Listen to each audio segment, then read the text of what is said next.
What's up, MPX addicts, and welcome to MPX Rehab, your weekly rehab session from the addiction withdrawal that we love so much, Metroplex Wrestling.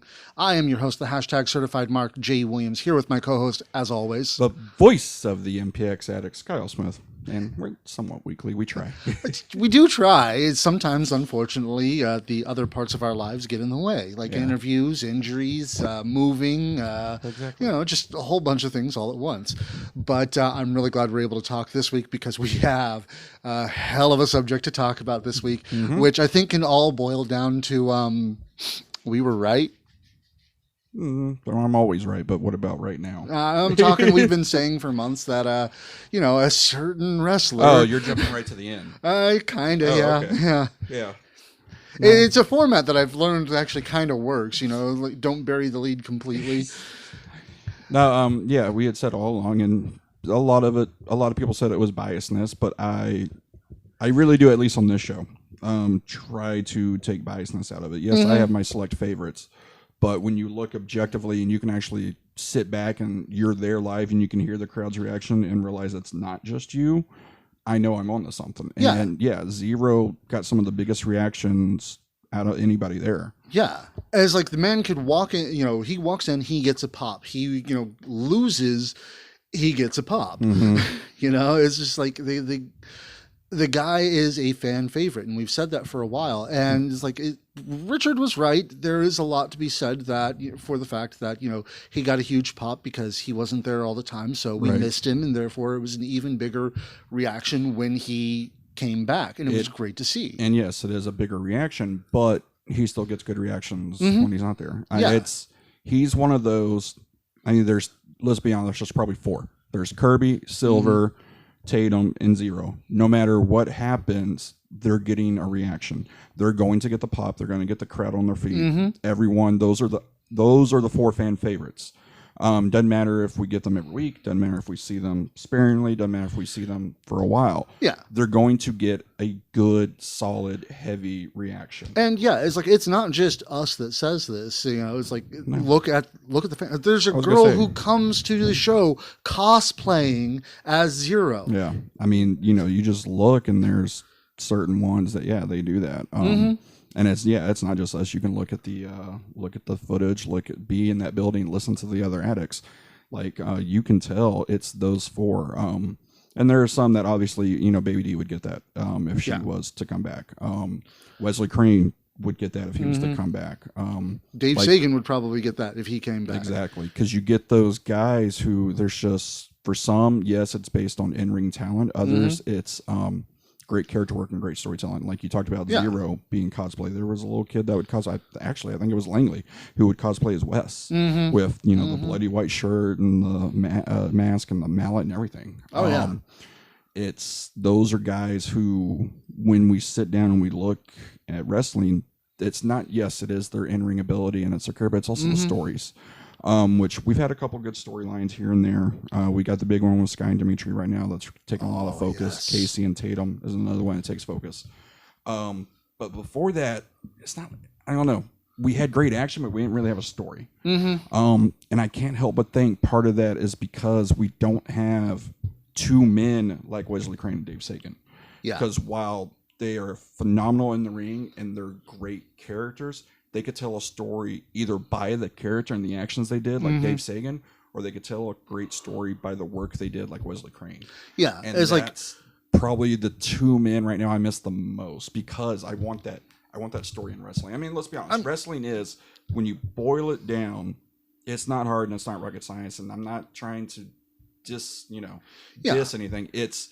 It's great character work and it's great storytelling. And honestly, it's like we do have some superstars that if we could get them into a solid long running angle, I mean the whole story, the rise and fall and redemption of Tatum Manning and everything like that has got to be one of the best honestly best written, best acted, stories to come out of MPX in like the last 3 years that I've been there and everything, because it had people, you had people who loved Tatum, hated Tatum, changed sides. Then Tatum, gets involved with this, the whole attack of Frankie Fisher. And so you've got people who are saying, oh, Tatum did it. And then you've got people saying, no, Tatum didn't do it. Right. And it's like, then Casey gets involved and he's a rising star himself. The future is so good for that. Man, Casey's amazing. And it's like, you just like, all of this stuff going on. We've got great superstars, just we need them to be more, I guess, focused on each other. It's that a little bit, and it's also, I mean, like, you can say whatever you want about Vince Russo. Vince Russo is a horrible person. His ideas, for 99% of them, are bad. Watch, this is the one time he actually watches our show. Oh, yeah, of course. But the fuck is this Rehab shit? But the one thing Vince Russo did that I actually give credit for, and I loved, the only thing I loved about what he did, everybody had a story. Everybody had a reason. Yeah. There was always something going on with that person, with that character, with that match. And I'm not saying it has to be like that, because like I said, MPX has done very well just putting on good matches and good cards throughout this entire time. And we've had a couple of good stories here and there.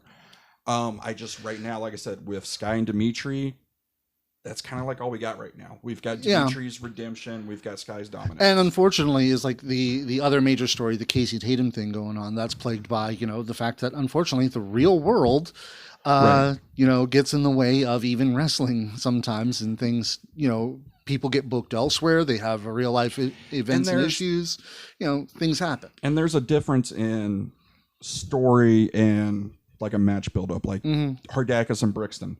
Yes, it is a good match buildup. At the moment, right now, I wouldn't say it's a story. You know what I mean? Yeah, it's like it's got the seed of a story, and I'd love it if it could go on just a little further and everything. But unfortunately, Destiny is 2 weeks away. Destiny is 2 weeks, and we just don't know. I mean, with Hardakis, we don't know how long we're going to have him. Yeah. Which I wouldn't very mind grateful him. we're back. Yeah. It's like I wouldn't mind him being like MPX's version of Undertaker. Oh, he shows up for the wouldn't. huge events and everything like that. Not at all. I wouldn't mind that at all, because because I mean, you heard the reaction. I mean, mainly from you, but we heard the reaction when he comes back. What can I say? I'm a monster mark. And I mean, we got somewhat of a little bit, I guess, retelling of a story with Silver in the Mask. Just because it's, and I don't know, like, Personally, I'm a little upset in the fact that Silver's going back to it, because I really dug what Silver was doing right now.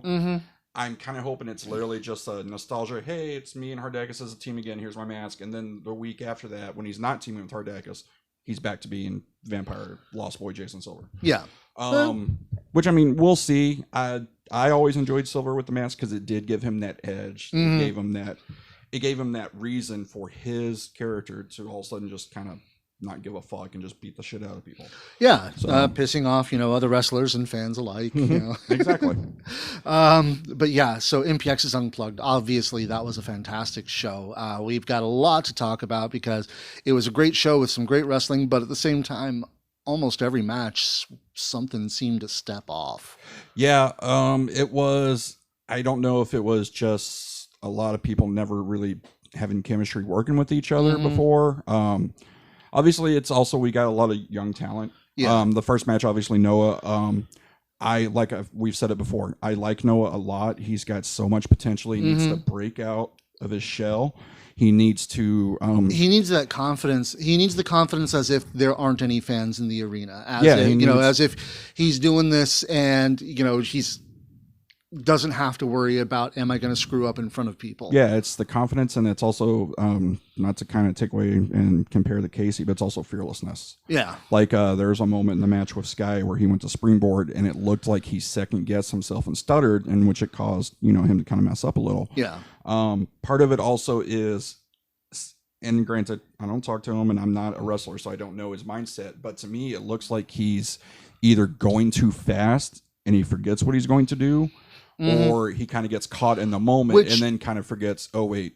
To be perfectly fair, I mean, he's still in his first year. They debuted in June. No, exactly. And that's why I think he's got great potential. And there, like I said, the match, with the exception of that little stutter step springboard, it wasn't that bad. Well, that standing moonsault attempt, that didn't work out for him either. Yeah, well, there was a bigger flub on a standing moonsault later that made me forget But about that's it. what made I'm me talking forget about about. Noah. It's not just, it's like Noah, like I said, every match had something happen where it was just like, okay, these are people who haven't worked together before. I'd say honestly, the two best matches. One, I don't think they'd even talked to each other before this, and the other, well, they're fairly familiar with each other because they wrestled together all the time in the school they came from. Well, and that's the thing. Like this match here, it wasn't bad. It's just one of those things where I got Charlie Oldon in one of the first wrestling classes I ever attended. It was Kirby. He was sitting there. He goes, if anyone ever says you have a perfect match, they're full of shit. Oh, yeah. There's always something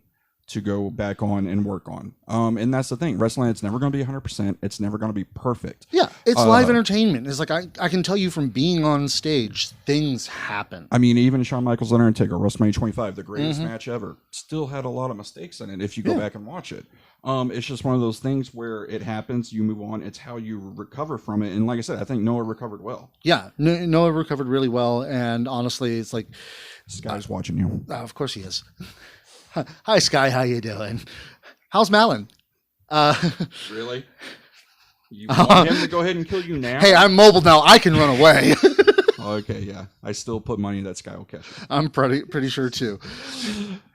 But Malin will catch you too. I'm pretty sure she'll be the one to actually kill me after that one. But it's like that match was really good. It ended with, of course, with Sky picking up the win because, well, he's a monster. Yeah, it's the Texas Chainsaw. It's like he's damn near unbeatable. Well, and let's like we're kind of also jumped around here and there a little bit, but I thought the beginning of the show was great. Yes, because obviously you had Isaac talk to us, which is great. We missed, yeah. And oh man, I hated that we couldn't do a talk last week because I just really wanted to talk about how it's like there was a lot of in the back of my mind when he was on mainline with me. It's like, don't mark out, don't mark out, don't mark out, don't mark out. I told you I had something for you. Yeah, no, it's because I'm a huge fan of Isaac Mazer. He's like even more than like Hardakis and Sky. I'm a huge fan of Isaac Mazer. Yeah, and it's one of those where him being back was great. I love how, because it's not necessarily needed, but just having Isaac's voice tells this story of Dimitri versus Sky and this redemption of, oh, the curse isn't broken. You just got lucky. Come Destiny, you're going to show the curse is still around. Just stuff like that. And the fact, I think they even brought it, Russia always loses. And that's one of those things where it's like, it got good. But no, I thought the show started out great with the message with him. And then all of a sudden he goes, Sky's hungry. And then lights come on. Boom, Sky Mallor in the ring. And Tyler and Cody just powder and they run out. Sky wants someone. He got fed security, which we talk a lot of shit about security, but he did really good. Actually, both of them did really good. One of them got his chest caved in, and the other took a death by stereo really well. That death by stereo, I thought he did really well. And I've got to say, if this is the character that they're gonna build Noah into, the character of I'm a defender. He's gonna stand up for everyone. Yeah. It's like I'm totally cool with that. That is, it's like we saw an inkling of that with Ryan back when he was taking on Tony Strong. Yeah, I was gonna say I'm fine with it, just in the fact that if that is what we're gonna start doing, we gotta start having him winning some. I agree with that too. Because like it's one of those where him and Red stepped up against Larger Than Life. Great match, lost. He stood up for MPX and technically won, but wasn't necessarily because of him. Yeah. He's going to stand up for Sky. He's going to stand up against Casey. He always ends up, kind of on his back or on his way out. But, we can't complain too much. I mean, think about it. It's like we know from experience, especially on Saturday, that sometimes watching a guy lose and lose and lose and lose, when they have that big win, right, it means a whole lot. And I totally get that, and I'm okay with that. It's just far as if you're going to constantly have him come out to be the defender, we need him to actually be believable in defending. Yeah. I mean, right now, he's he's the rodeo clown distraction that goes out there while the bull rider can get away while the bull charges the rodeo clown. Yeah. I mean, he's not really a defender. It's a distraction. But again, Noah puts on fantastic matches, so I have no problem watching them. Yeah. I just, if we're going to do that whole, I'm here to protect MPX and right the wrongs. Okay, let's have them start, winning and actually defending. Yeah. So, and it's like, maybe we'll get that. I mean, it's like after, this split of him and Casey and, with the Men of Mayhem story all, done with and everything like that.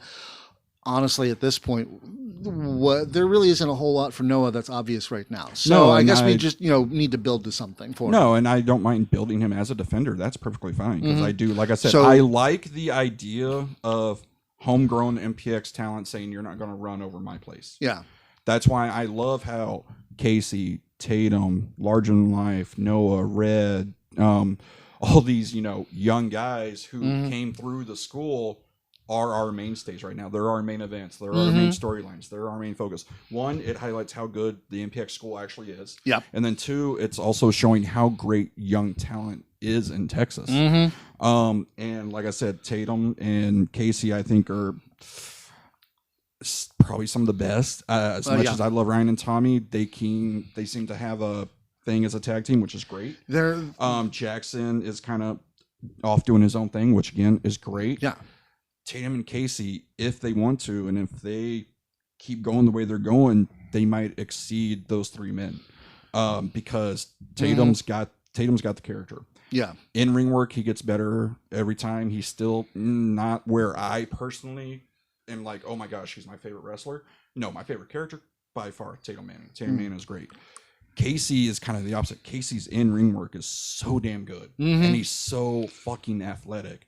That the match he had against Noah, literally, me and my friend were talking about one of the best drop kicks I've seen live, because it was maybe one step and then up, and he was straight angled, flush with. Honestly, it's like I've said before, I'm not really a huge fan of Randy Orton, although I've got to say, as of late, just Randy Orton as a person has really just made me so entertained. But there were in my opinion, there were 3 or 4 moves that he could pull off that I'm just like, okay, that's perfection. His snap suplex, or scoop slam. The power slam. The of course, the RKO was, that's his move. Although he messed it up on ladder once, and that was kind of funny to watch. And I always joked that, it's like the move he pulls off best, the headlock. Oh. But his missile drop kick. Yeah. Oh my God. That man got height. That man got, completely horizontal. I'm just like, holy crap. I mean, there's Orton, Dolph Ziggler, AJ Styles, Mr. Perfect, Lance Storm, even Marco Corleone. Some of the best drop kicks. Okada is up there as well. And Casey just, nailed it. And it wasn't like small steps, run. It wasn't a run. It literally was just maybe one step, jump, boom, and you're like, "Holy crap, that was beautiful." Yeah. So it's like Casey's got Randy Orton levels of drop kick. It's like I said with Casey on, I guess, 2 weeks ago when we talked. He's one of those where I don't know what style he actually has. I feel like he just watches wrestling and goes, "Oh, I can do that," and then just does it. Like there are some guys. This guy's a hardcore violence guy. Yeah. Legs is kind of lucha. We get some styles. Ryan's very technical power. We get that. When I watch Casey, I'm like, dude, I don't know who your favorite wrestlers. I don't know who you're trying to emulate, but goddamn, you're just making. Yeah, because just honestly, when we were watching the Casey versus Noah match, we were both sitting there going, "There's this match. Yeah. There's this style. There's this one as well. Holy crap!" It really is. He just sits there, goes, watches something, goes, "Oh, I can do that," and then just does it. Like if he was there, I would immediately gone, "Hey, do a moonsault because I know you can do one," and he would hit it. It's just he's talented, and it's one of those again. Him and Tatum, and again with Noah as well. Those three, if they continue on this projection, they may exceed the talent that we've already established as far as like Jackson, Ryan, and Tommy. Yeah, definitely.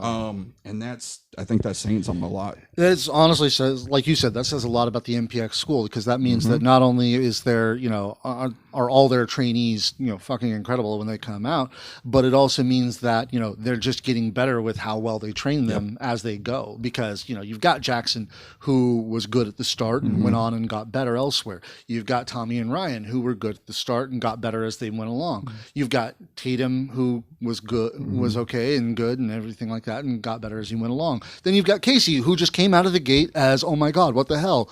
And Legs, who came out as, it was like, try being in their tryout. Damn, that sucked. Oh, I'm so sorry. I already knew I was bad. But yeah. It's like me and Hobbles had this whole thing of talking about, it's like if you're talking about a 1 to 10 scale of ability and everything like that, he and I were starting out at like -5, -10, and working our way up just to get back to 0.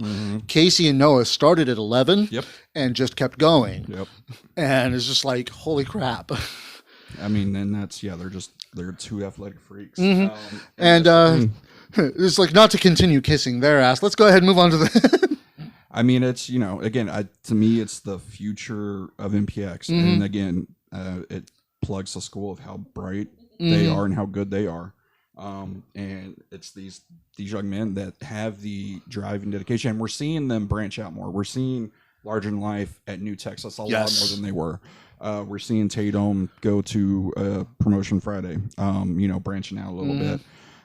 So it's going to be interesting to see once Casey and Noah are fully ready, if they want to branch out, which I really think they should, because to me, branching out is... Love to see them. It's like, honestly, I think them at a heavy metal show would be fucking fantastic. I would. It's like... Have them down there, have them at New Texas. And again, I know money is tight and I know COVID's still a thing, but if you can get to Florida... By all means, do it. Just in the case that you might actually get to do something, because it's one of those where every wrestler always says, "Bring your gear, always be prepared." And I believe it's Skip very knowingly on social media everywhere. It's like, "Yeah, I'm not booked, but I'm going and I'm ready," and he'll keep plugging and plugging and plugging. And sure enough, he'll get something. I don't, there's so many fucking promotions out there. There's going to be something for someone. Where Prime Flight's going to be out there. There's a lot of Texas talent that I think is going to show out, and the world's going to notice. Oh, Texas did it. Like New Texas is already kind of helping that with their last couple of shows, which have been amazing. Brian Keith has been the talk of Twitter for almost a month now. Same with Aaron Mercer. Even Nastico, people are noticing managers. So I think that's something that this year and obviously next year when it's in our own backyard, people are going to realize how good Texas wrestling is. And I always feel MPX kind of gets lost in that shuffle a little bit, even though we do run this down because, we've done it, MPX has done it steadily for almost 10 years now, give or take. And they have some of the best students coming out of the school. They have they're the only ones really that do weekly shows and do them successfully and well. Yeah. They constantly promote Texas talent. They hardly bring in outsiders. It's like one of the other things they do that I've noticed that other shows don't really do and aren't really good at when they do try it. And I say this not meaning any disrespect from this alone. MPX is just better at interacting with the fans. It is very fan interactive. It's very fan friendly. It is. I always joke and say it's my second home because it really is. I feel just at home there and as safe there as I do here in my own house. Yeah. It's one of those where again, MPX, they've got their own network. It's amazing how they're not talked about more than they should be. Yeah. But let's go ahead and move along. Getting in outside talent, as a matter of fact, if we're going to talk about that. Tatum Manning versus Coda Jacobs. Coda was back, and I saw it even more now this time than I did the first time we saw him. Very, very reminiscent of Drew Gulak. Yeah. And that's what I kept saying the whole time he was there. I was like, it's the campaign of Drew Gulak. Just not, no offense, just not, I don't know. Drew Gulak had something more to it. This is like a combination of Bob Backlund and Drew Gulak combined. That's actually not a bad combination. No, it really because is. Coda Jacobs is really good. No, he is. And Tatum comes out and he's mouthing off because Tatum. He's mad and So I was like, they had actually a really good match between the two of them because this was honestly, I don't know. Like I said, I don't even know if they've even talked to each other before on Saturday, but they interacted well. Their chemistry was really good. Honestly, this was one of the few matches that I'm like, I didn't really see anything too wrong with it. No, it didn't feel like it was a step off. And I liked how Tatum brought a little more aggressiveness in the fact that he would get mad. And I don't know if it was like he's just playing mad or if he actually got mad because He did have a nice little mark on his back from that sign. But it's one of those where I like how he immediately came out and he goes, I'm pissed off because I'm told Casey's not here and I'm not getting my match. So guess what? You're in the ring. I don't know who you are. You're making me mad. I'm going to fight you. Yep. I thought that was a great way to start and just have this match kind of come about. And obviously the crowd's going to get behind Tatum. So I've got to direct my anger somewhere, and it just happens. You're in the ring, and I've got to say, actually, it's like one of the things sometimes you notice is one or the other side carries the heat of the match, I guess you could say. And sometimes it's because everybody's behind the face, and whoever they're facing, they're against. Doesn't matter who, they're just against them. Right. And other times you've got the heel that everybody just, is either behind or hates or something. Like Exodus. Right. It's like he can be in a match with anybody. People will boo Exodus because he is just that good of a heel. Or Jamie, when he's, out there managing anybody, people will hate. Yeah, Schaefer's another good one. Yeah. People will hate them because they're the heel. Coda and Tatum matched each other on this. Coda did fucking fantastic on keeping the crowd. It's like he didn't try to do the slideshow or anything, like steal too much of the gimmick. Right. But he did, it's like he came out there, he started speaking his piece, and people were instantly like, I hate this guy. I hate this guy so much. I want someone to come kick his ass. And out comes the conquering hero, Tatum Manning. And, it's like, oh my God, not only is someone going to come kick his ass, it's our favorite guy. Exactly. It was just an explosive event. And hey! Hello. It's the hometown hero. Everybody's favorite cast member of MPX Rehab is back. Right. But yeah, no, Tatum, and that's the other thing I liked about Coda was even during the match, of course, if you've ever watched a Tatum match, Tatum never shuts his mouth. No. And neither did Coda, and I thought that was great. Coda is one of the few people so far that has matched Tatum in the ring as far as trash talk. And it's not, didn't match as in it was better because no one's going to really, Frankie's probably the closest one actually that came with holding Tatum to his own. Jamie. Jamie. But he could chirp with him enough. That makes it look noticeable that, hey, Coda won't shut up either. Yeah. But again, great match. I love, because I've never seen it before, and I might be wrong, I've never seen a ripcord into the cloud, or Codebreaker, Cloud Chaser, whatever it calls it. Just beautiful. Well done. I loved Coda Cell. I love I don't know why, I love the slow fall cell. It's one of my favorites. To me, that's just more of like a timber type knockout thing. Yeah. I love that more than just the kind of flopping over and stuff. Yeah, it's like there are times in which your classic bump is what's needed for it, to get down quick and make the loud sound. But sometimes a timber just shows they are out of it. Right. They are falling, not dropping. That's why I thought when Coda did it, I was like, all right, that was good. And then just also because the ripcord kind of came out of nowhere. It's very good. Obviously, Tatum's still there. Yes. Still a favorite. Still calling out Casey, which that match, again. I can't wait for that match. It's going to be phenomenal. It really is, because we've gotten it teased before with the triple threat, the tag match, with, just them beating the snot out of each other in the ring, everything like that. And I'm here for the legit, actual match between the two of them. Right. And we're going to, finally, we're going to see what happens when they finally get into it. Yeah. Because I'm hoping, obviously, did it cut out the feed? No, we're still good. Okay. I was asking if it cut out the feed.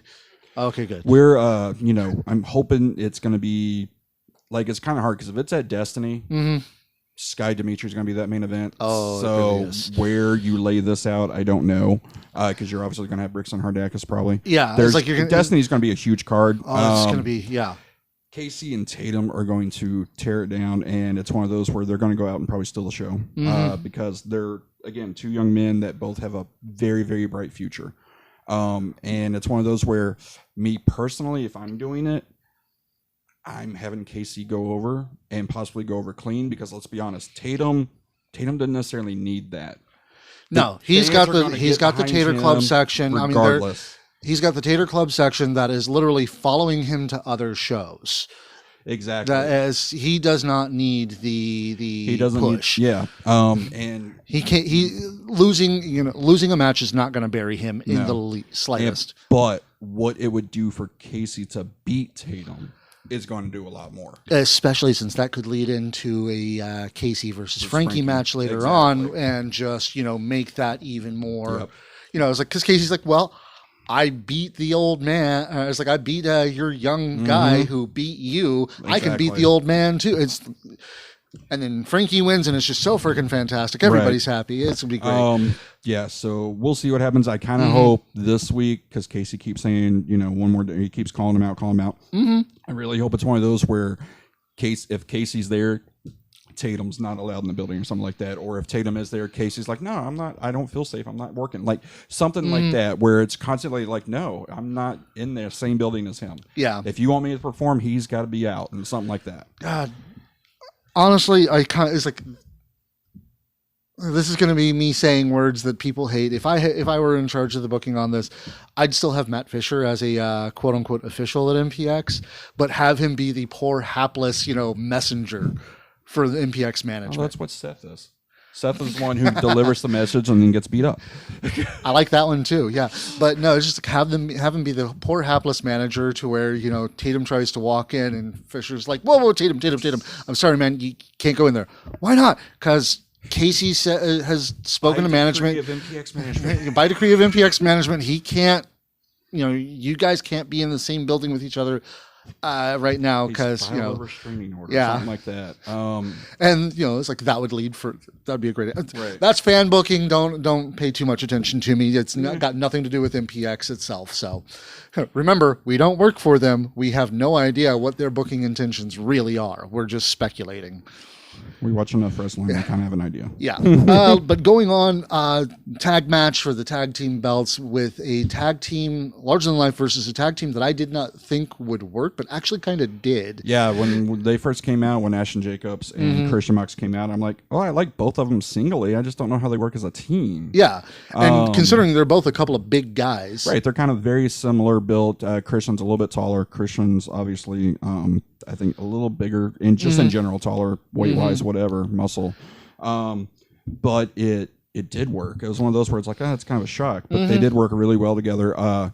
Poor Tommy Becker. Jesus. Oh, jeez. I've got to say, it's like, part of me was like, how much is this larger than life selling Christian as a powerhouse threat, and how much of this is literally just Christian is like, Mox is huge. Right. If you've ever actually gotten to stand next to him, he's a big guy, and I'm not short. And he's a powerhouse. Yeah, Christian Mox is one of those where, granted, Tommy's already our Dolph Ziggler of selling, and yeah, Mox just ran right through him. So it's like, oh damn. And the fact that even Ryan was like, no, keep him out of the ring. Keep him out of the ring. I was like, yes, this is perfect. Yeah. And I do say this, I have a little bit of bias. I consider Christian kind of like a little brother and everything like that. We got really close a couple years ago because of his injury and everything. But I'm speaking honestly as an analyst, I guess you could say, for pro wrestling. Christian has a lot of great potential. No, he really does. And it's like, unfortunately, he blew a spot. And I'm going to say this, if he's watching, Christian, I said this to you personally, and I'm going to say this to every wrestler. Blown spots happen. Yeah. This is live entertainment. People get hurt. Spots get blown. Sometimes finishes get messed up. You can go watch the YouTube channel Parts Fun Known. They've got a list of the 10 greatest accidental wins and everything like that. Yeah. It's like, it happens. It's like we said earlier with Noah. It's how you rebound and how you come back. Exactly. The thing is, you just... And I have blown lines entirely on stage. I have completely and utterly screwed up. I was in a Shakespeare play, and my sword broke in the middle of an act, and I had to play it off somehow, and I somehow did. But the whole thing is, don't dwell on this blown spot. Right. Don't dwell on the fuck up. Move forward. Always move forward. Yeah, you can. People will forget the blown spot. They won't forget your, ability outside of that. Exactly. The fact you can do a standing moonsault in general is impressive as fuck. Yeah. So, but no, that's the thing is, it's how you rebound. Because like we had said with Noah, it's how you rebound. And I totally forgot about Noah's. And Christian's, the only reason I didn't forget is because not only other people but Christian himself would beat himself up over Yeah, it. and it's like, no, let it go. Don't beat yourself up over it. And like I'm not just directing this at Christian. I'm directing this at everybody. Yeah, it's like if you're brand new to the wrestling world and everything like that, you know, Red, Casey, Noah, you know, as the guys who are about to come out from training and everything like that, and if you happen to be from another show and are a rookie and you know are watching this, if you blow a spot, move forward. Move to the next one. Mm-hmm. That's all you can do at that point because it's live. You got to keep moving forward. I mean, case in point, look how Silver and Locke rebounded. Oh, from yeah. theirs. And it's like that rebounded beautifully. And yeah, it's like, and that's honestly, you know, thanks to the third man in the ring, Bambi. Yeah, Bambi. And I told him after the show, I was like, man, thank God for you being right there because I was terrified for Locke for a second. And Bambi. Quick thinking, went out there, made sure he's okay. Boom, boom, boom. Silver goes up, hits him, rolls back in, 450, 1, 2, 3, home. Couldn't really, I mean, yeah, you knew they messed up, but in the end, you couldn't tell. Like, it could have been planned for all we know. But it looked good. Yeah. Remedy said he's watching. Of course he's watching. Everyone was watching. I know. Apparently, it's like people watch to, you know, beat the snot out of me. What's going on? No, Remedy's watching. Oh, okay. It was just... She wasn't getting into it fast enough, I guess. Okay. But yeah, it's like it seems that people like to watch so they can, you know, make sure they don't take their eyes off of their target. Yeah, they just want to threaten you. But we were jumping ahead of it though. It's like obviously Larger Than Life won the match, but the fact that it almost felt like a desperation win at that point shows that it's like. Maybe these guys almost had their number. But unfortunately, due to the fact that they lost and there's in the contract stipulation for Larger Than Life, only new opponents, which leads to what happened after. Yep. We're getting a special team at Destiny, apparently. And I am super, super curious as to who that's going to be. I'm really curious, too, because like one of the first things I said, I was like, oh, well, it could be 1,000,001 legs. And then you immediately was like, no, he's fighting Casey. I go, oh, yeah, that's right. So not that. Because right now, other than that, there's not many teams at MPX that you can think of to be like, oh, let's have them go, unless they bring someone in. Like, I guess you could bring in Remedy and Great Scott, which would be a great tag team. Oh, that would. You could bring in the Great Ones, who are a good tag team out of San Antonio as well. I don't think Fly Def ever had a tag title shot against. I know they fought Larger Than Life. I don't know if it was for the titles though. I don't know. We could see Prime Flight make a showing. Prime Flight. I mean, because it's like they haven't fought them yet. No, there's still a couple of teams out there. I mean, there's Kiefer and Brian Keith, High Noon Posse.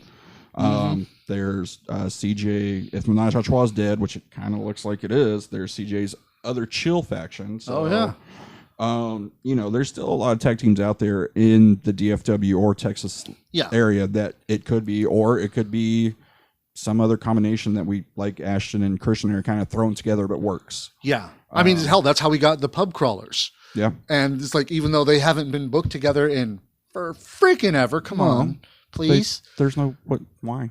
Because they've already got an Addocts champion in Zero singly. Yeah. They can't go for the tag titles. Why book them together? Why not keep them separate? Richard's convinced me, okay? Of course he's convinced you. For the Pub Crawlers. Now, yes, I still want a tag team tournament. Don't get me wrong. Oh yeah, definitely. But one day we will get a tag team tournament. We watch it. But guys, if you happen to be watching this, we just got told how many people are watching. This might be a bit of a long show because we have a lot to make up for. So moving forward, sorry. Just warning you now. Strap in. We're already halfway done, though, aren't we? with Unplugged, yes, but we still got Uncivil War to talk about. Oh yeah, and there's some other stuff I want to talk about too. Oh okay. Yeah. So after that we got the Matt Palmer versus Red Chambers match, and once again, like I said, half the matches something seemed to step off. This wasn't a match. This was a training session. This really was. Oh man. This was Palmer, the trainer, taking Red, the trainer, to school. I loved it. It's because I loved it because it's Palmer's doing, at least in my eyes, how I took it. Palmer's doing how a lot of us, at least like me and kind of the Smart Mark fans and the purist wrestling fans, they want Red to be more serious. they want him like, he would punch him and he's like, come on, Red, hit me. Come on, Red. Come on, Red. Like he wants to see I'm a fire pretty sure out of Red. I'm pretty sure that Palmer actually got really mad and started really shooting on poor Red because he got just like, I'm telling you, I want you to hit me. Exactly. It was a training session more than a match, and I was all for it because that's the Red we want to see. We want to see, yes, you can have a fun character like the Pokemon gimmick, trainer gimmick, or whatever you're doing. But you can still be serious as well. You can still have an edge. You can still have a fight. Look at Ryan and Tommy. They are goofy as fuck. Oh, yeah. Yet in the ring, they are serious. Oh, yeah. To a degree. But that's the thing. Is they're like serious. Red is still, it's like, even though he's only months into his career so far, like we're talking few scant months. We actually went and found out that it was like not Parabellum. It was Addicted. Yeah, it was like the very first show. It was his very first show. That was only a couple months ago. Yeah. And that's the thing. Again, Red is very talented. Yeah. I love Red. And the fact that I just don't like the gimmick, but I like Red. The amount that he was able to keep up with Matt Palmer. And I'm not saying it's like, oh, he was able to keep up with him step for step. Yeah, no, good luck with that. There are veterans who can't keep up with Palmer. No. But the fact that he was able to stand in the ring and give as good as he did. And again, this is what I was talking about with Wes and Dave. They can tell a story in their match. That's what Palmer was doing. Palmer was telling a story. He was telling a fantastic story, and Red was helping tell it. He was, it was like, it's the whole thing of Matt sitting there trying to tell him, it's like, come on, man, get serious about this. You're supposed to, you want to be a trainer, you want to be a monster hunter, you gotta, everything like that. And it's just like, it was great. And honestly, it looked like Red learned himself a couple of harsh lessons that night too. I think so. So we'll see. But I also apparently, I think one of the addicts, I think it was Cole even, had said on the addicts page, he loved the commentary because Cody's just reading off Pokemon cards that were in the book, and him and Tyler are just going back and forth with it because, I mean, Palmer, and with no Richard in the building to be like, guys, stop. Cody had free reign. Exactly. That's Zero says Johnny O'Mara and Zero in masks, collectively known as Bastardos Intoxicados. Yes, we get our Los Conquistadors. Oh, I'd love it. I would love it. I'm so down It would for be so fantastic. Oh. Yes. Even Simi's like, make this happen, please. Yes. Yeah, I'm all for that. Like I said, I've said it before. I want a Los Conquistadors type angle. Yeah. I think we need to get you a mic that you can occasionally use too, so the fans can actually hear you say. No. It's like you don't talk much, but two's enough.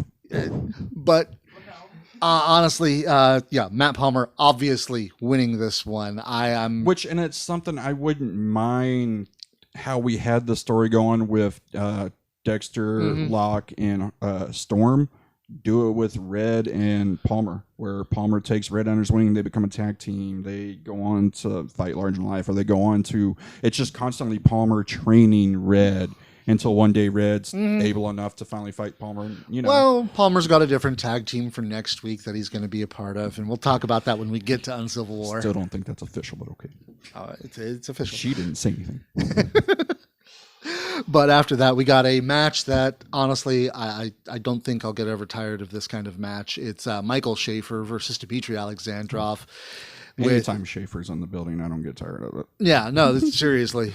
And it's like we all love Dmitry. We're talking about fan favorites and everything like that. There's number 5 on that one. Yeah. Because everybody, it's like that Fight Bear starts and everybody's on their feet, hand in the air. There's very few musics that do that to the people. It's that, Welcome to the Party, and I would say Zero's is probably up there as well, and Kirby's. You hear the little, maybe few seconds, and people are up. Baby D's old one was that way. I never could get into her new one. I love Baby D. I never could get into. Yeah, it's like it's her choice, but it's like honestly, if I had to rank, if I had to choose between the two, I would go right back to All About That Bass if I could choose. But that's not my choice. That's her choice, and she chose. Texas Women Do It Bigger. You chose poorly. Stacy will come kick your ass, and I will laugh. It was a quote from a movie. Hopefully, some people got it.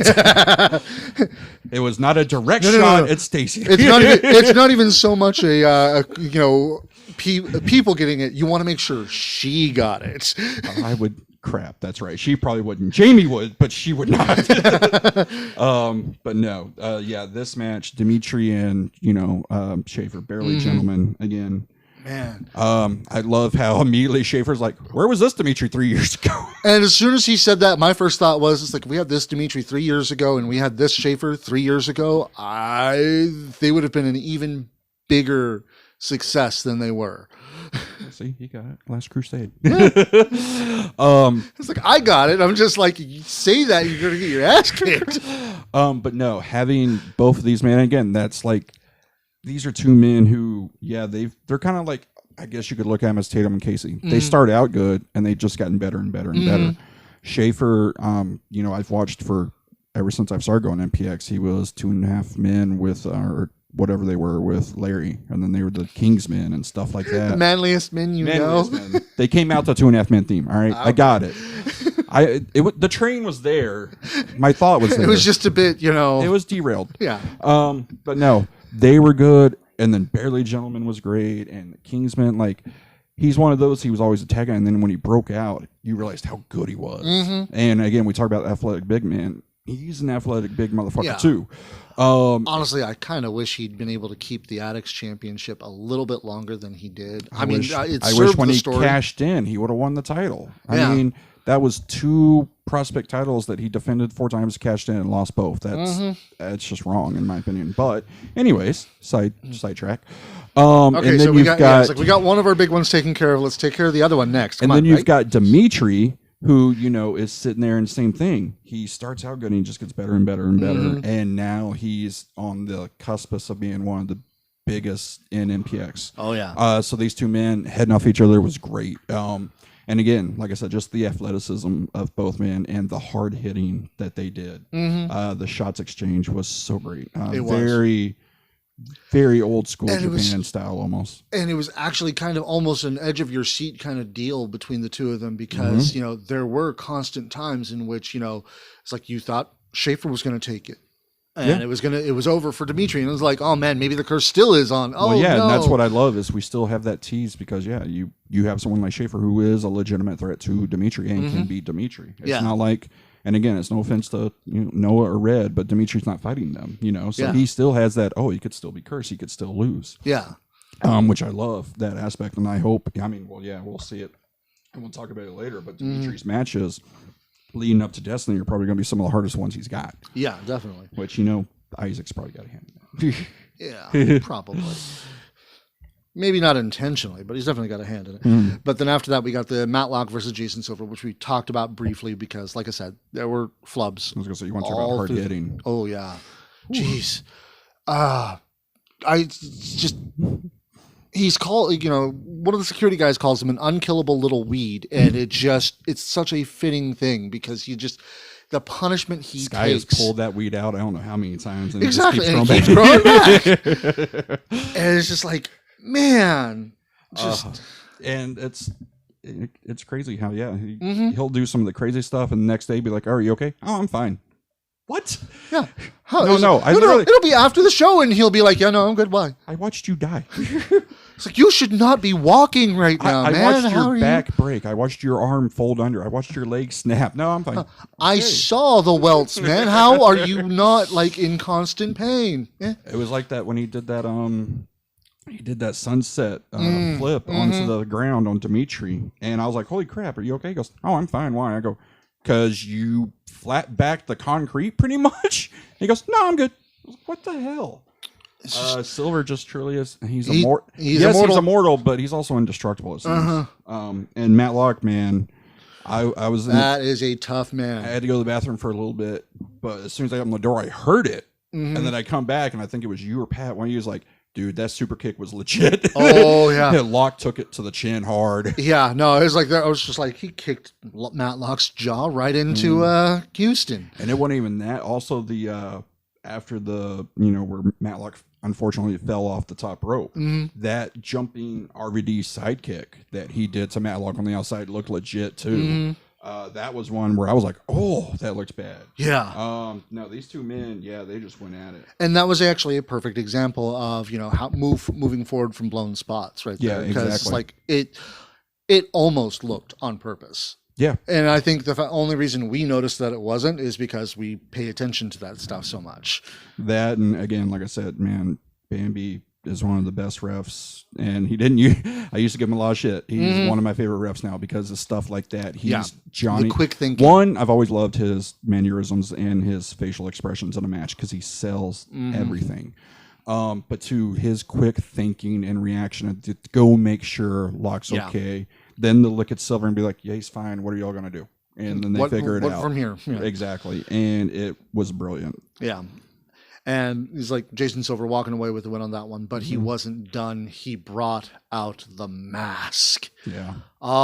It's like when he brought out the bag, you were like, did he have the bottle in a bag now? And I was like, people were like confused. I'm like, I know what this is. You and me was like, oh, I know what this is. I was like, huh? What? Oh. I'm a monster fanboy. I can't lie. I was like, I love horror movies. I love monster movies. It's like, this is why the Lost Boys were one of my favorite tag teams, simply because you have the vampire and Sky, the monster, and everything. And then you had Hardacus with the crypt. It's just like, it was so, I loved it. No, and it's one of those things, man, where, Hardacus was already announced, and he was already announced for a tag match. At that point, so I was thinking, it's like, okay, is he going to be taking on both of them, and they're just going to show his dominance there, or what's going to go on? But as soon as I saw the bag and saw the mask, I'm like, I know what's about to happen. Oh my god, yes! Yep. So it looks like Silver and Hardacus are back under the mask. Yep. And like I said, personally, I don't like it because I liked where Silver was going with this new direction. It might just be temporary. Like I said, it might be. Even Who Jason knows? said on the Addocts page, don't look forward to a reunion of the Crypt. Well, the Crypt's dead. They don't. Sky and Isaac don't need them. Remember? I agree. No, they don't need them because you've got Sky and Isaac are just. We didn't talk about that because it was after the Schaefer versus Dimitri. I was going to backtrack a little. Yeah, let's backtrack a little bit. Someone died. Yeah. Oh, jeez. Let's talk about blown she spots. Took that really well. Talk about blown spots and recovery. So of course Dimitri wins. Sky and Malin come out to obviously murder. And when she went under the ring, I'm yelling, "Oh, please be Star! Please be Star! Please be Star!" She brings out a chair. And it's a chair, and I'm like, dang it! I'm like, oh, okay, cool. Let's see where this goes. Things happen. Dimitri gets a hold of it, tries to throw it. Sky ducks, almost very Shawn Michaels, Sherry Martel like, where he kind of pulled Malin in, but not really. He moves. The chair's supposed to hit.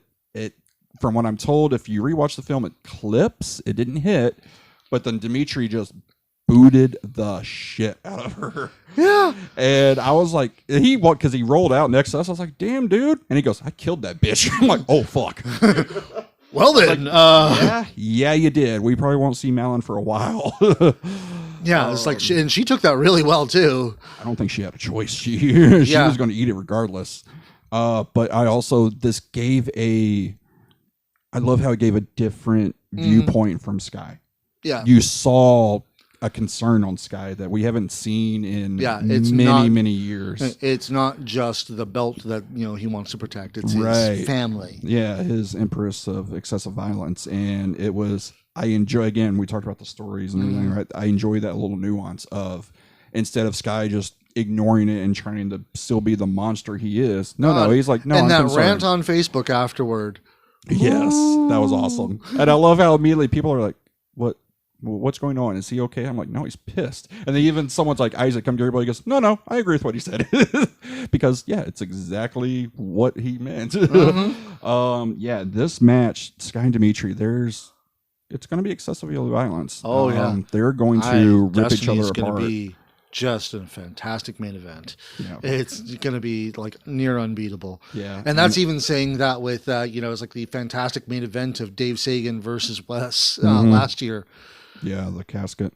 Coffin. Well, no, that was Purple Rain. You're talking about it, Destiny. Oh, okay. I thought you were talking about their final. Yeah, no. Well, all of it. I was gonna say Wes and Dave had very brutal matches anyway, all the time. It's like the 3 matches they had against each other, just they're so good. They're so good together. And we miss them back. We miss them both a lot. Yes. But let's go ahead and move on to the main event, the main attraction, the Gladiator Gauntlet match, which I was confused as to how this, just as confused as you were as to how this was going to happen, because we know that some of the Addicts can be contrary. besides Lugo, no one else was given the thumbs up Yeah. for CJ. And we knew that going in. We knew because basically there how are this match works. There are some heel marks and smart marks that Right. that will go in there and be like, "Ha ha, I'm going to mess this up." Right. But luckily, enough of the addicts play along. Right, and that's MPX management doing this. They knew exactly, and it's me, you, and or at least me and Pat. One of you I talked to with. It's hard having two of you there now because now I forget who I talked to. But so what you're saying is we need a group of you, me, and Pat so we can actually all talk together. Exactly. Okay. So then that way I know who I talked to because I either talked to him on the ride there or back, or I talked to him at the show, or I talked to you at the show, or I message you. It's now there's too many people. But basically what it was is we knew going in, okay, the addicts are, besides a handful, which aren't going to be enough to turn it, they're going to keep having CJ fight. Unless it's a huge person, Jackson, Tatum. I had even said maybe Zero if he's like on his 6th or 7th match, you know. Yeah, maybe Zero on the 6th or 7th. Mr. Legs was, Legs, that's another one. Like, those are names where you're like, okay, if they, even Brixton, if they win, I think they actually be like, okay, we're done. We like it. We're done. We're good. And again, that shows, I think, the brilliance of MPX management and how they laid this match out. Because basically, first of all, it's a one of a time. I've never seen or heard of a match like this before, so I loved it. The Gladiator Gauntlet, where thumbs up, hey, you're done, you're satisfied, you were entertained. Which I love how they played a little bit around Remedy's little moniker. Or thumbs down, no, you want him to keep going and fight to the next opponent. And they don't announce the opponent until you vote, which I thought was another brilliant. Because that way you can't be disappointed if the match ends there. Exactly. But it started out with Ian Reed. He actually does want to go by his. I was going to say Ryan. Yeah. What is it? It is Ian Reed. Okay. But he still goes by Ian Rain at MPX. Coming out Got a and basically welcome back chant. he got a welcome Not back even chant. from us. Yeah, I was going to say it's like not just us. That was the first thing I wanted to say. It No, was the not thing us. is, it's like he's one of my friends. He's going to be in my wedding party at the end of the year and everything. So it's like the fact that it's like he didn't tell us that he was booked. And he's like, I wanted to keep it a surprise. Yeah. And I'm like, you son of a bitch, Which is awesome. We loved it. It was a great showing. And also, again, shows that he pulled off the Menage a Trois shirt. So it's like, okay, well, he's officially done with it. He tossed it on the ground, grounded into the mat, everything like that. Yeah. And the fight between these two was just, man, and especially that headbutt that Ian does. Holy crap. That just is like you said, it's like, Jesus Christ, Ian. No, yeah, he did. I was like, what the hell, man? And Yeah. it was And it's like, it's very obvious when you know who he trains with, it's very obvious that it's working. I was actually going to say it because I knew you weren't going to. In this match, you could see where someone was trained. We're going to mention the school, and you go see someone else was trained by Barrett Brown. Can you tell who was who? Yep. And yeah, Ian went to it, and it's one of those where you got a welcome back chant, which was awesome. And it's also showing, even though he hasn't been in the ring for 8-9 months, maybe a year. This like he hasn't been back in since COVID because of his parents and everything. Phenomenal. Didn't look like he's missed a beat. Looked in better shape. His cardio was better. I mean, it helps that Ian it helps that Ian and CJ have a history to begin with, right? But this is also a guy he's been on big stages. He's fought. Yeah. He's fought Brian Greg Cage. James before. He's fought Brian Cage. Like, he's been in the ring with good talent. And this match here was one of the better ones I've seen him in. And it was great. And that's a testament because everyone knows how much I love CJ and how good I think he is and how yes, it's a joke of he's a great value Daniel Bryan, but he is MPX's Daniel Bryan. He's one of the best technical wrestlers we have. And that's why. Especially that reverse pedigree he does. And that's the other thing, like this match, like, I think CJ's one of the only few that could pull it off. In the fact that, one, you're working multiple matches. Two, you're working people that you may not necessarily know or ever worked before. And three, you got to have people hate you.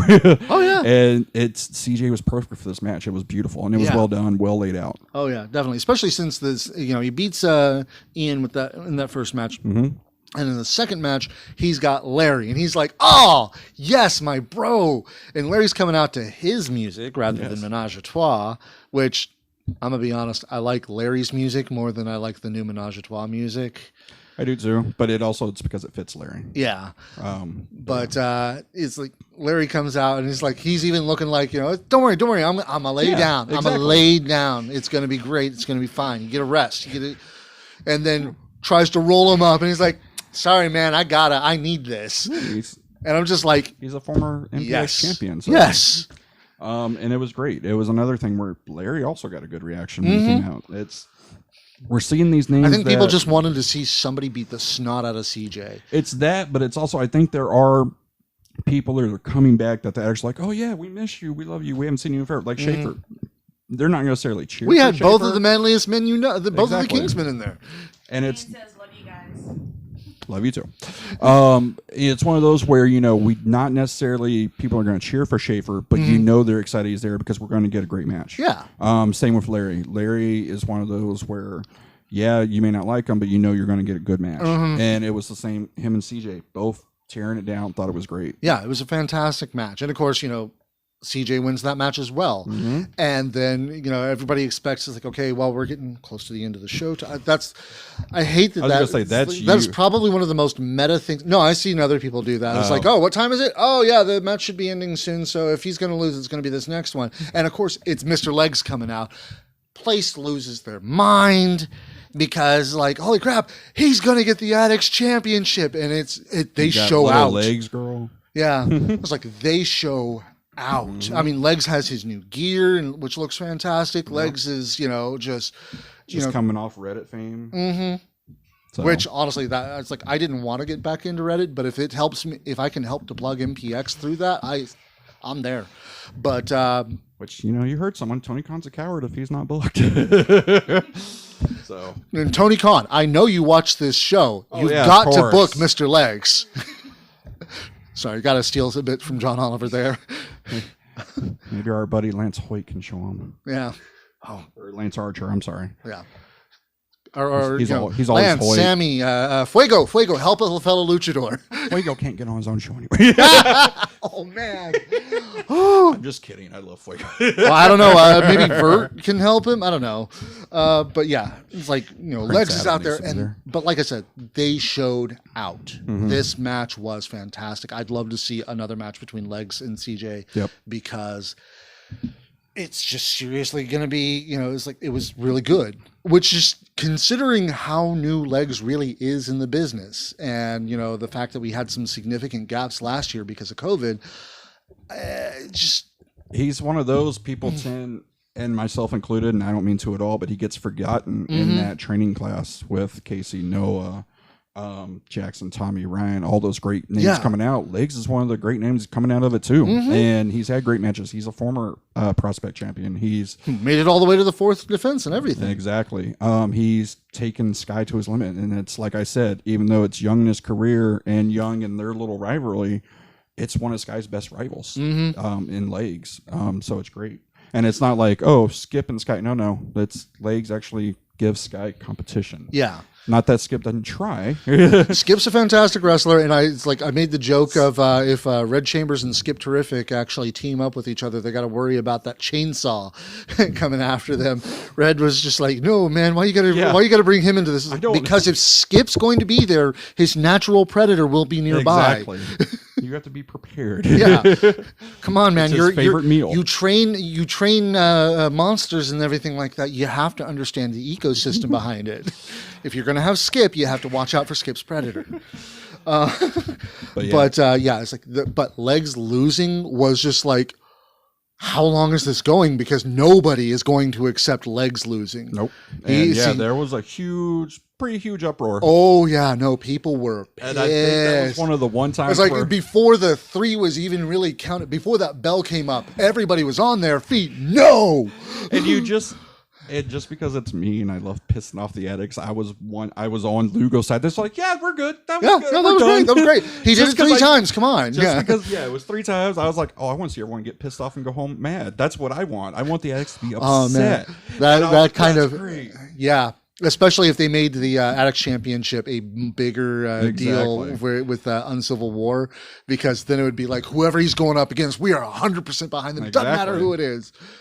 Which would be a great time for a face turn for somebody or a return for somebody. I don't know. I thought you were going to say Brixton and finally get a title and win. Yeah, he'd be a super face at that point. Yeah. Still got eaten, though. But after that, we were just like, okay, who could it possibly be? Zero's music hits. I was going to say, you hear it, and then immediately everyone goes, okay, this is it. Well, it was like it was kind of torn. I immediately go, this is it, because CJ sold the exhaustion. Yeah, he was like, I'm so tired. CJ was working 3 matches, which I thought was great on CJ's part. It was probably partially real at least. Probably was really exhausted. Yeah. And that's what I loved about it. And you come in and it's either going to go one of two ways. It's going to go, they're going to have a decent competitive match, and then most people are going like, oh, okay, Zero loses, because that's what we've been trained as addicts to do. Yeah.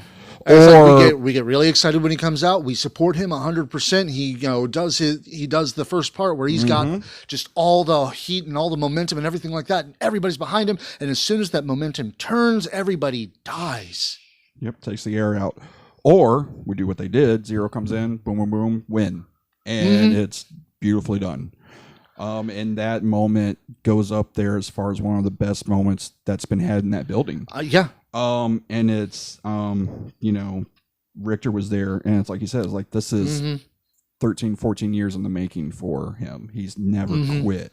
Like, he's always constantly gone on. And it's not and at that moment, you kind of realize, oh, yeah, it's not just Zero, this character that we've been talking about for the past year or 2 years or whatever. It's 14 years that he's never really been given this opportunity. And to finally have that opportunity, and everyone there, you've got people that will be like, oh, the belt's just a prop. And to an extent it is. Yeah. But there's also something to be said that when a title is placed on you, it does mean the company trusts you in a way. It's like, I hate to say it, it's almost to a stupid degree, it's almost like an employee of the month kind of award. It's the whole thing of we see you, we see your work, we see what you can do, and how the others react to you, how the customers, the fans react to you. The "you deserve this" chant was real, and 100% genuine. And that, again, that moment was beautiful. It was. It's something that, like I said, like the other moment that comes to my mind is when Baby D won the title. How it was just an exciting, beautiful moment of someone who's worked their ass off to finally be achieved great. And granted, the titles are different. Hers was the MPX title. This is the Addocts title. And we've talked about that one before, where it's like nobody was really going to believe Zero to be the MPX champion anytime soon. But that's fine. Right. Not the way they're doing it. Ricky Steamboat never won the freaking WWE title. No, but when he won the IC title, it was a huge deal. Yeah. And that's the thing. Honestly, CJ elevated the title by doing the matches he's done. Yes. And by keeping the title the way he has against Tatum and stuff like that. He's elevated that title. Zero elevated it again just by being him and getting that crowning achievement. And, unfortunately, we haven't seen Joe in a while, so the prospect title's taken a backseat. So once again, back like when Ryan had it, the Addicts title is now one of the top titles. Yeah, especially with what looks like it's going to be the main event for next week. I can't wait to see that, you know? And honestly, like I said before, it's like, we were right. Yeah, we've been saying for years even that you give Zero this opportunity. We promise you the fans will respond, and they did. Yeah, it was a huge explosion. Now, I don't agree with an 8-year-old handing him a beer, but that considering who the 8-year-old was, I just like the joke because that's hilarious. Yeah, no, that was freaking hilarious. I loved how that moment is one caught on picture and camera, and then two, it's just in that moment. You realize, and I'm going to piss a lot of people off here, cancel culture is a fucking joke. Because at that point, you would have people up in their arms raising hell about it. Yeah. But do they know? Because they understand that moment. Never mind. I'm going to go home tangent. That's the show's going to be long enough. Yeah. But yeah, seriously, honestly, this was something I am just so glad to see because, seeing Zero, like, I can't remember if he was at the first show I was at or just at the second one. First time I got to see him, I'm like, oh my God, they have an honest to God punk rocker comes out in a kilt. Hell yes. I remember him coming out to the Sonic Sega, and then he would come out to some song at the old building. It was so great. Yeah. It was like, I thought he was awesome. He was teaming with Tyler Jett. And it's like, I loved both of them. And, it's like, that was just so, I loved it. It was fantastic. And so getting to see him win this. You didn't love Robert Fetterman III? I did, but he hates it when we talk about that. So I was going to be respectful to our MPX Addicts champion, sir. I like to have fun with him. He knows I'm joking. Yeah. Or at least you have high hopes that he can take a joke. Yeah, well. I don't know. I don't have as many people angry at me as you do. True. Tyler Very Jett true. owes me an elbow, and that's about all I can think of at the moment. I don't know. I mean, have you called Dimitri a communist lately? No, I never say the C word anymore, even though you just mentioned it. You hear that, Dimitri? That was Jay, not me. I didn't say it. But yeah, no, this was a fantastic show. Brent's and retired. doesn't mean the man's not going to hunt you down. He's not at the show. I haven't said fuck Hardacus in a while. You just did. No, I was quoting. And he'll be there next week. So we'll see. We'll see if he remembers. No, that was actually, I remember. I was like, it was when I was yelling at Travis and make Hardacus go in the back of the Rumble. He snapped back. I was like, oh shit. I don't. I was like, I'm having sitting there him snap. joining in with you to get the addicts behind, just like getting them chanting, booing, something like that. I made the mistake of chanting with you about Brixton Shaw, and Hardacus just looks over at me. I'm like, Brixton. Yes, sir. Yeah. No, his angry snap scared me a little bit. Yeah. But Unplugged, freaking amazing show. The finish was awesome, and honestly, I think it was probably going to be one of those. It's a very early contender for Moment of the Year, because I think the fans are going to love it. Yeah. Even if he only holds it until, I don't know, Destiny or something like that. I hope he holds it until at least Purple Rain. I think we're going to get a decent title run out of Zero. I really do. Yeah. I think it's one of those where I think especially with the reaction we got, I think it's going to be one of those where we're going to see Zero a lot more, which is great, and we're also going to see him defend the title a lot. And I think he's going to have a decent run. I don't know about a long run, but I think he'll have a decent run. Yeah. Oh, hello. Come on. But yeah, definitely one of the early moments, and that's simply, again, like I said, it's not just, for some addicts, it's 2 or 3 years because we've kind of brought it to the forelight of, look, this guy deserves it, blah, blah, blah. But it's like Rich said, this is 14 years that should be on top, or at least should be featured in some way. Yeah. He should be a bigger deal than he was being portrayed as, and him winning the Addicts Championship just shows that, especially with the reaction that there was, just shows that, yes, we're not the only ones who believe that. Yeah. So I was super excited, super happy, super proud. So. But speaking of big deals, let's talk about. Y'all are making Zero cry. We love you, Zero. It's like that song I posted. I had the chorus for that going through my head the entire night and the next day. My hero, Zero. But yeah. Speaking of big deals and everything like that, MPX is on Civil War this Saturday. This is going to be a big deal because one, it's going to be the first show in which we can be at full capacity again. Masks are still mandatory, but we can be at full capacity again. So that will be a lot of fun. So we lose our seats. Well, it depends on how early we get in. Well, no, because they're probably, if it's full capacity, they're going to have the chair. I would assume the chair's going to be let out. We haven't seen anything talking about the front row or anything like that. Just security, if you're watching, just that little 4 section just I that made. 4, just right that there. 4 right That's there. all we need. That's it. Yeah. Because I realized that Rumble, I was like, oh, my 4's not there. Dang. Yeah. Okay. It's like if that could be the CMP, press box or something, that would be great. Exactly. We'd appreciate it. Thank you so much in advance. I can almost hear Kirby going, nope, sorry guys, first come, first serve.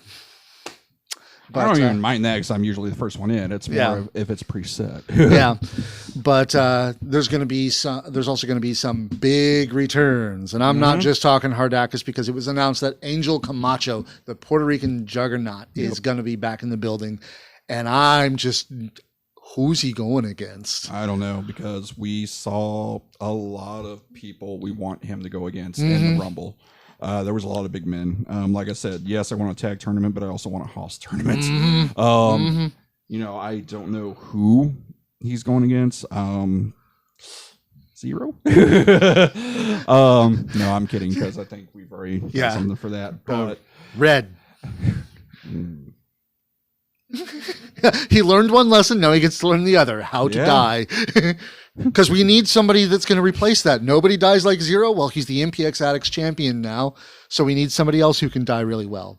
No one stains the ring like Red. I like that. Yeah, so we'll have Skip against Angel. I'm okay with that. Yeah. Because I know Skip will make Angel look as dominant as he Yeah. can. So that's just like, that is going to be a big deal. I can't wait to see whatever he does, because it's like, big as the dude is, he's quick and he knows what he's doing. Mm-hmm. So it's like, he's an exciting watch one way or the other. Is this where you're going to ask for the whole family again too? Yes. Okay. Actually, as a matter of fact, I said that this morning, not on the Addocts page, but I do want to see this, because I would love to see the UFC, the United Familia Camacho, taking on the boys. And I mean all of them. Yeah, that would be good. Mm-hmm. Well, that's 4-on-3 though. Which one you kicking out of UFC? Yeah, you always forget about that fourth, don't you? No, I didn't. It's like, to be perfectly honest, Onyx is the odd man out. Nothing, or No. or not Ocho. Onyx. Ocho. I was like, no, It's the Onyx O is name. It's the definitely O name, staying. man. My brain glitched on the O name. Onyx is one of my No, favorites. Onyx, yeah. I no. like Onyx. He's Onyx, staying. Zarek, and Angel, those is like, for the longest time, that was the UFC. Yeah. Ocho, I haven't had a chance to see yet, and that doesn't mean I don't want to see him involved somehow. But, I would love to see, them versus the boys, because you'd have the Mad Prince, Gabe Wilder, and their trainer, taking them on. And I think that would be a fantastic match, especially if you got their trainer versus Angel. I was gonna say, it Hoss match all over again. won't happen in MPX anytime soon, but it No, would be good. yeah. But speaking of tag matches and everything like that, and let's talk about the big one that's coming: the Hardax and Jason Silver versus Matt Palmer and Brixton Shaw. Which And still don't know if it's official. Eden Grace has not. I don't know accepted that for Brixton. I don't know that MPX management really cares what she has to say. Their can't- contract is with Brixton, not her. I don't think that's true. Because remember, we heard they have to go through Eden. I hope she's there at ringside though, because we missed her last time. Which we got a video, which I did Yes. love, and I love that it was in Vegas because it. Whatever vacation you were having, Eden, Well, I hope you enjoyed it. I loved it for two. One, I really do like Vegas, but two, it also gave me a line to use on Mainline, which I think caught you off guard, and I was like, "What?" Man, you broke me with that one. I completely popped. And that was amazing. That's what I go for. Which, Eden, I'm sorry if you heard or watched. He didn't actually mean it. Please No. don't cancel him. No, I really was saying, Actually, it'd be Brixton that cancels I was you. like, no, she really was working the streets for Brixton to get him a match out there. Come on, what are you talking about? He's going to cancel your life subscription. Yeah. But no, she's a freaking delight. So we need her there all the time. And it's like, honestly, getting the tease, it's like we've seen Palmer versus Silver before, and that's a fantastic match. Yes. I don't know that we've seen Palmer versus Hardakis. No, but he is a monster and a monster hunter. Yeah, so- and he actually did say Hardakis is his purpose. Which I did love how, you've got people arguing back saying they want to fight Hardakis on Civil War, blah, blah, blah. And then, Brixton has a legit grief, so he should. Then you've got someone like, I thought it was very weird and not weird. Jackson, like Jackson Stone sitting there, and you're like, oh, cool. And then we don't see anything. I'm like, oh, that was kind of weird, but all right, whatever. And then, just Palmer going into the whole Dean Douglas nails on a chalkboard. It's like, this is my reason for being. I was like, oh, God. I was like, and I thought we were going to get a Hardakis versus Matt Palmer match at the Uncivil War. Right. And then he goes and looks at Brixton and says, I'm going to tag with you for you $50. need my help. Yeah. It's like, wait, no. Well, he's a monster hunter for hire. He's advertised on Facebook numerous times. If you Which, need again, to, it's not Eden did not okay this. But we'll see how this goes. I can't wait for this No, match. it's I gonna be mean, a it was great like match. it's going to be a hell of a tease for Brixton versus Hardakis. Which, to build that more, I really do hope they don't. It's weird. I don't want them touching each other. Yeah, he's like, you want I want that. you want them in the ring, but you don't want anything definitive between them. Exactly, because, so literally the only thing Brixton really did when he hit the ring was clothesline Hardakis out. And that was pretty much it. And then they had their little scrap in the back, and that was it. I would really love for them to kind of, have a match, not them never touch each other. Then something breaks loose. They're all four in the ring. Hardakis clotheslines and Brixton over the top rope. That's it. Brixton need to walk off, leave Palmer to hang. And then that's the only interaction we really get between Brixton and Hardakis is now they're like one. Now that's other. not going to happen. No, of course it won't. But that's what I really would like. I don't want to see them have. Yeah. Because we've seen the teases where, like Taman and Casey, we have a really, really, really good idea of what Casey and Tatum are going to do. Mm-hmm. We have a good idea of how that match is going to go. With Brixton and Hardacus, you don't really know how that match is going to go. Yeah. Because we have not seen them interact that much. So I want that illusion and that mystery of, I don't know how if Brixton can overpower Hardacus or if Hardacus can overpower Brixton. I would love to see that later. And then it's like that's going to be a gold match. It really is, because just the level of talent in the ring alone, the story that it's building up is going to be fantastic. I'm really excited to see how that's going to end and how it's going to lead into Destiny and everything like that. Could we see, another Matt Palmer versus Jason Silver match, and Jason's going to have the mask on, so therefore it's going to be be a different outcome. Yeah. But then after that, speaking of hunters and everything like that, we're going to have a bear fighter and a sheriff going against each other as Kiefer Bartek returns to MPX to take on Dmitry Alexandrov. And like I said, the matches are going to get harder. Yeah. And it's like, and it's somebody else to contend with the number one lariat kind of thing, because, Dimitri's got that Brody line that he throws, and it's just, whoo. It's good. It's still no Ryan Lariat, but it's good. It's still not the second long arm of the law, the second best clothesline. I don't know. So I guess Dimitri's got third. Third. Okay, now you're dead. He's gonna be watching. It's like what? Well, and we're gonna see. There's also a difference in a lariat and clothesline. So his is more of a anyways. But. I'm actually excited to see this match, because Kiefer Bartek is a hell of a wrestler. We love having him at MPX whenever we can. I mean, he runs his own promotion, so that's really hard to get him, because it runs on Saturdays. Although I'm told he's looking at doing some stuff on other days too. I hope so, because we will go out to I think I've told the story already of how I kind of was so excited when I saw that. Oh, April 9th. Yes, I'm so going to be there. It's in Tampa. I'm going to cry. I know. And then the new Texas Pro Rodeo is looking amazing with the talent they're bringing in. I was like, dang it, I want to go. Yeah. So I would even go to Houston for it, and I hate Houston so same much. Here. But for new Texas Pro, I would do it. Oh yeah. It was, if it was Friday or Sunday. Yep. So after that, it's like that match is going to be, which obviously Sky is looking for Dimitri for payback for Maryland, because again, I'm almost expecting we're going to see some kind of retaliation. Oh, I definitely hope we get another video from Isaac, or a presence from Isaac, one or the other. Because like I said, I don't think we're going to see Malin for a while. No, maybe not. Yeah, I think she's. But then again, she's got that whole doll aesthetic to where it almost feels like she doesn't really feel anything. Oh, she felt that. We saw. I think Isaac felt that. Yeah, we saw her felt that. Yeah, we saw her get carried out. So yeah, it's going to be interesting to see where we go with that. And again, we're going to get a great match with Dimitri and Kiefer. But what's Scott going to do? What's Isaac's going to say? So what is the game plan here? Because unlike Wesley Crane, Isaac doesn't have to worry about a chaos factor. So because Dimitri's very upfront with what he wants and what he's going to do. It's like to speak in nerd terms, Wesley would be kind of like the warlock, and Dimitri's the barbarian.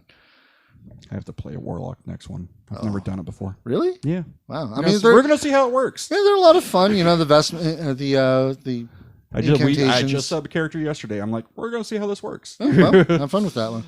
Yeah, I'm looking into OSR myself, so to play some more old school style games. So, but yeah, moving on back to wrestling, back to the one that people aren't going to fall asleep listening to us talk about.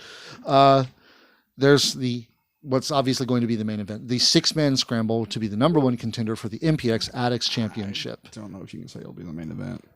That may actually open the show. I think the main event is going to be the tag. You think? The tag has got to be the main event. Yeah. It's right now. It's where all our story is in. True. I could see. I could see them being co-mains. Yeah, even, maybe. Yeah. Just to get get everything hyped. But honestly, I think there's a title involved, so I think that title shot. Yes, it's still in the picture though. Yeah, it's not in the match, but it's in the picture. I think it'll be. We'll see. We'll see. I'm not the booker. I don't think get the tag's gonna be the main. What? Who? Patrick said all Sky can do is learn to count the lights in the ceiling. Oh, your friend's gonna die. I think I have a Oh no, deflection you're target. you're gonna die first, and True. then I'm gonna have to try to save him. Oh, I love how you try to save him, but not okay. Yeah. It's my best friend. I'm sorry. It's my four horsemen brother. Okay, fine. But so far, actually, Lily, do we have any other announcements for the 6-man scramble? Because currently we only have Mars Lewis and Red Chambers, both of which I'm excited to see in this because I want to see if Red can keep up with Mars. That's gonna be hard. Uh-huh. Yeah, because Mars and Joe had a phenomenal match, and that's Joe himself. I was like, anything you keep up with you? He goes, he very close to. So I didn't think I could keep up with him. yeah, so it's very close. Yeah. I'm curious to see how Red rebounds from Palmer and the teachings. Like I said, I kind of hope teachings continue a little bit. I think that'd be a cool story. I'm curious what Zero's going to do. Yeah. Like I would like to have a Zero. Maybe get him on commentary. Well, I was going to say, that for the obviously for the scramble, but also I don't know, maybe a Zero celebration type thing. Yeah. Come out. There's he says Maybe like something, vignettes of him and Johnny at a bar just drinking and then getting into a brawl. That is something I did like about the last show, and we didn't talk about it much. No more announcements? They said it was going to be announced throughout the week. I guess, they're still finalizing. People haven't checked their mail. Remember, they send out the invitations. So you're saying the Mad Prince is in this match too? You just got to check his P.O. box. Yeah. Mad Prince. Simmy says y'all are such nerds. I love it. Uh-huh. We are nerds, yes. But it's that was something else I was going to mention. We didn't talk about. We talked about a little. We were getting a lot more vignettes. We're getting a lot more video package, and I loved it. And they had a nice graphic. Like I don't know, they looked very well done. Honestly, the production quality of the vignettes are getting better and better. It looked no longer like Roman reporter with a video camera on his phone. We looked, I don't want to say legit, but they looked good. Like the production, everything looked good. And that was something else. I miss Andre. Like I miss Andre. I miss the please come backstage back. announcer. I miss having Cody just focus on commentary and having a separate ring announcer.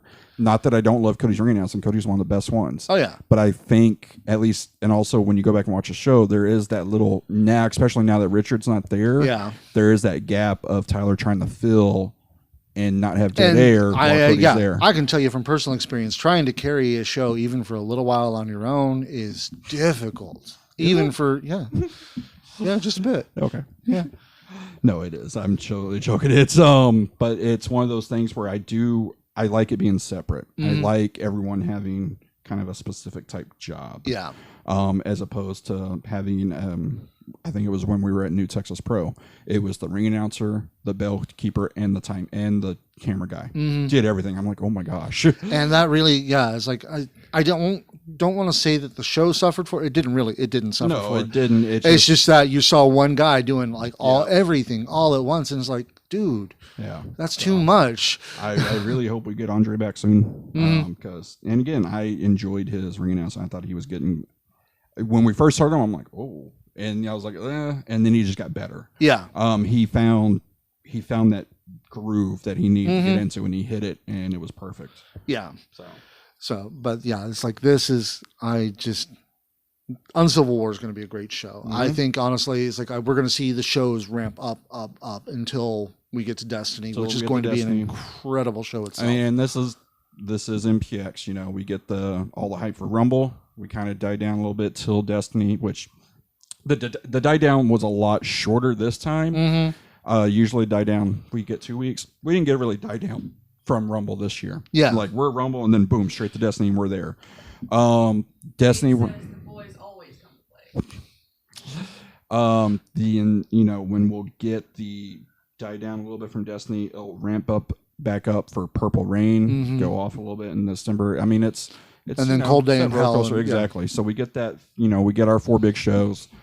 Just this time, Rumble and Destiny really the Big so Fed has together. Trained us so well. No, it really has. We break it down into 4 quarters. Well, and it's what promotions do too, though. I mean, it's when you've seen something succeed why not try to mimic that model? Yeah. Maybe step it up a little bit, but you're still going to mimic that model. Yeah. They had 4 big shows. It worked well for them. They're now the top wrestling company in the world. Of course you're going to fucking mimic that. Yeah. Like, I don't know why you wouldn't. But no, it's basically what I was going to say is with the way Rumble and Destiny were so close together, I think there is going to be a drop off, but I don't think it's going to be as severe as it has been in the past for MPX. I think because one, it's, COVID's still around, don't get me wrong, but things are kind of getting back to normal. Mm-hmm. I think trying to, especially now that we're in the home stretch with the vaccines and everything. I think, the shows are going to amp up because you've got talent that hasn't worked in a while that wants to work and wants to prove they deserve to be there. You've got a wrestling company in MPX that always wants to put on the best show. Mm-hmm. And then you've got fans finally coming out when they haven't been able to or haven't felt safe to. Oh, yeah. So I don't think there's going to be that much of a die down to Purple Rain. There'll be a little bit, but I don't think it's going to be like it has been in the past. Yeah. Well, speaking of fans and everything like that, I wanted to talk about a couple of things that are going to be happening that are, that aren't directly dealing with MPX, but are dealing with, things familiar to us. You all know I'm friends with Sebastian Envy, the strong style cinephile, MPX's greatest director. And legitimately, he is actually shooting a short movie, and he is going to be using the Metroplex Wrestling Arena for one of the scenes. And you guys might recognize somebody who's going to be in one of those scenes. But he's wanting to have the MPX addicts stick around after the show so that he can shoot these scenes and, he can have some fans as extras. So when he comes back, he hasn't really announced when that's going to be quite yet, but it is going to be soon. But when he does do that, if you guys would, just be awesome fans to him and everything like that, and just, stick around and pretend it's part of the show. Not only would I take that as a personal please, thank you kind of thing. I'm pretty sure he'd love y'all too for it. And so there, I've made that announcement. I've been wanting to actually make that one for a couple of weeks now. I didn't get to audition. I demand an audition. You want an audition? I demand an audition. And but I also want to talk about one other thing. Have you seen the stills from Heels yet? Yes. Over at the it's Stars? Amazing. I am so hyped for that show. Wait. I was hyped when I heard it was announced. I was like, Yeah. oh, this is going to be awesome. Oh, no, I was. Stephen Amell is amazing. Stephen Amell is going to be playing a promoter who books himself as the top heel of his company, but when he's not at the show, he's a family man just trying to support his family. Does that sound like anybody we know? Oh, I don't know. Dusty Rhodes, maybe. Dusty Rhodes, or the greatest human being alive, Stephen Kirby. That too. He didn't book himself, but pretty much every booker in the 80s and 90s. Yeah, but it's just like in general. It's like when I heard that description, my first thought was, "Holy crap, Kirby!" Yeah, but it's gonna like be great. the show's going to be. It's like, and the guy they got playing his brother. I loved one of the things I heard. It looks like a dollar store Edge. That did, and I thought Stephen Amell kind of looked like Barry Windham. Mm-hmm. I was like, oh, okay, interesting. Yeah. So I'm looking forward to that one. I can't wait to see that one because it's going to be shining a light in the mainstream, That's the only thing is I hope, because we've seen wrestling shows and wrestling movies shine a light, but not necessarily a good light. Well, I think, Glow, I think did a fairly good job of talking about, it's like it was a fictionalized version of actual historical events, but it did a good job of, showing, hey, this is the work that goes into this kind of thing. And now I think Stars is going to take that and like push it even further to show, it's like, no, it's not just, petty stuff. It's also, there's some major drama. And I was going to say, and the fact that Stephen Amell actually is a huge wrestling fan. Wrestling fan. I think kind of helps my somewhat that the show's going to be okay as far as like shining a decent light on what really goes into wrestling, and then two, to actually have wrestling be in a good light. I gotta wonder though, are we going to see Stephen Amell's best friend show up for an yes, episode? Yes, he did film things. Oh, Cody did? Yes. Awesome. I can't wait to see that. Cody's either from what I heard a regular on the show, or he filmed things for certain episodes. I am all about that. But that's why because he was that's why he had that break for a little bit. Oh really? I thought that was for the It was for both. Oh okay. I mean, yeah, I guess you can do more than one show at a time. Yeah. But, so Cody, yeah. from what I heard, Cody's got a pretty big hand, and I think He may be one of the. it, Yeah, it's like he might be just one of the if I consultants remember, on it too. I was gonna say he's a consultant. Something I had read, AEW's actually got a lot of kind of people in, like, maybe not like featured regulars or featured stars, but like wrestling in the background. Like you'll see a highlight of a match, and it's 2 AEW guys or something. So Okay. it'll be interesting to see how, and then also, you know, they'll pull a bunch of independent wrestlers on there just to be like, hey, we need someone that actually knows what they're doing. Yeah, that's one thing I really hope they do, because that's actually where I think shows like Glow actually kind of fell short, and why The Wrestler, the movie with Mickey Rourke, did so fucking well. Yeah, is Glow had shots of ROH, and Glow had Chavo, and that was about it. Glow had Chavo and Awesome Kong. And Morrison. Morrison did a couple of things for him, I think. But the only one who actually wrestled was Awesome Kong. And, you know, it's like, that just kind of took out from, they really had to cinematic, or, you know, just, I don't know. But I think Stars knows what they're doing, and heels will be much better about that. I think so. Sorry, I had to geek out about something that just really caught my attention today, and you know, it had to do with independent wrestling, and you know, people tuned out when we mentioned Warlock. So yeah, true. we went from our 20 or whatever to probably 5. So yeah, but don't forget Uncivil War this Saturday. Get your tickets now. I think you've already missed your chance to get your season tickets because the first show's passed. But you need to get your tickets now. Get your tickets for Destiny, because I mean, God, things are shaping up to be a fantastic show, better than last year, and that's saying a lot. Yep. And I don't forget that we are back to max capacity, but masks are still mandatory, and they will still be doing temperature checks at the door. Please, Yep. This is a request from us. We don't work for them. This is a PSA from us. Please don't fight them on this. Please don't give security a reason to be the mask police. Just, yeah.